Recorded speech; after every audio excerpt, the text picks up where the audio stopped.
initially, when I started using the learning platform, I was thinking it was just going to be sort of like an extension of a website.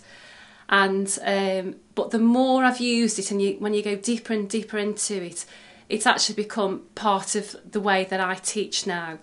The learning platform enables you to sort of use as a department space, as a subject space for pupils, and that's just sort of the initial, when you look at the learning platform, that's what it's like. But then as you go, we call it the interest spaces, the learning platform that we're using. Interest spaces allow you to sort of put discussion boards on there. A lot of the pupils, one of the first things we started to do with them in Year 7 is tell us what you think about your first days at St Peter's. And they all put a comment about how they felt, were they afraid, what they would have preferred to know about before they came in. So that was the initial thing we used. We've never been able to, we could have done that on a questionnaire, but that would have taken ages to filter all that out, and this was done in an instant. The pupils are used to using discussion boards when they go on the internet at home. So we have discussions boards on there, we can have videos on there, just a basic outline of the course, of the actual subject itself. So that's one part of it on the interest spaces. But there's another part called the learning spaces, where you can set up a course, you can set up a mark book. Yes, that's where you set your homework, where you put your feedback on. I've used it with my Year 11s as well, where we were doing a gaming unit, and the whole of the 10 lessons that were all on there with all the resources they needed, and they actually went through that on their own. Some were on lesson 1, some were on lesson 5, and because of all the resources that were on there, obviously I was there to facilitate them, but it was just a fabulous experience where they can go back and refer to that as well. There's calendars on there. There's booking forms, you can book things. I know in school we use it as an ICT booking form when we book IT rooms. There's also, again, we use this for staff discussions on uniform or timetabling issues. There's so much that I haven't really used yet, but there's some things that crop up, and I think to myself, we could actually use that. Rather than doing a questionnaire, we can get the staff to do it here on the learning platform.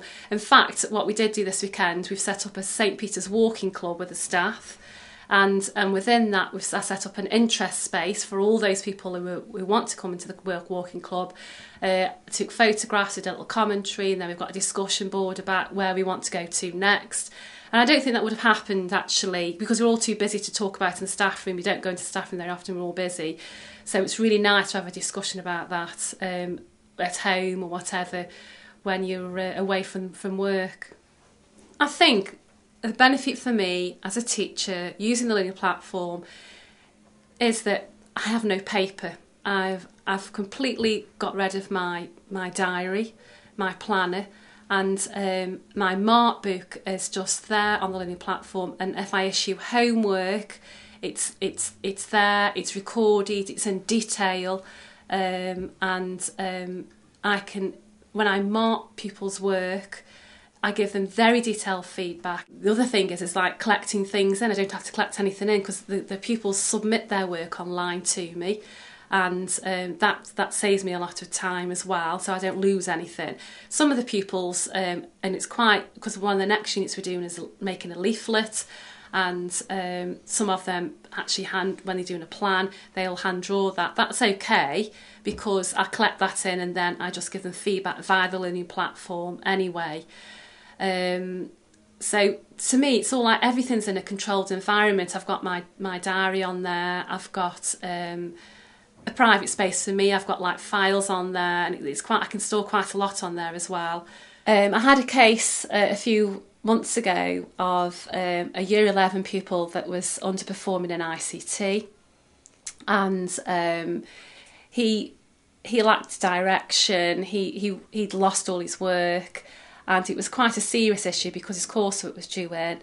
I decided then, because we've started to use it with parents, and what I decided to do was to invite his parents in and discuss with them how we'd set him targets every week, and then they would see what targets he'd got and if he's met them and what he needs to do with them. So his mum came in and she was very positive about the learning platform. She thought it was fantastic, and she says, why didn't we have this in the past? I would have loved it. And so now what's happening is his teacher sets him because his teachers is teaching other children, a class of 20, on a different unit of work, because he's got to go back and do the first unit again. So he sets him targets individually every week on the learning platform, and then he will give him feedback on them when he's received that information, whatever it was, a piece of creating a leaflet or whatever it was, an invitation or an e-portfolio. And his parents can then see if he's done it on time, if it's done at a good standard, and it actually really keeps track of that pupil. And I know the teacher said how much more he feels in control now, because he knows the parents are there supporting the pupil and supporting the teacher to try and get the coursework done. And this couldn't have happened. It would have been very difficult to do it without the learning platform. It would have been phone calls home or letters, and it would have been quite long, whereas this is a very 5-minute thing. It's done every week, and we get feedback off the parents as well, so that's good.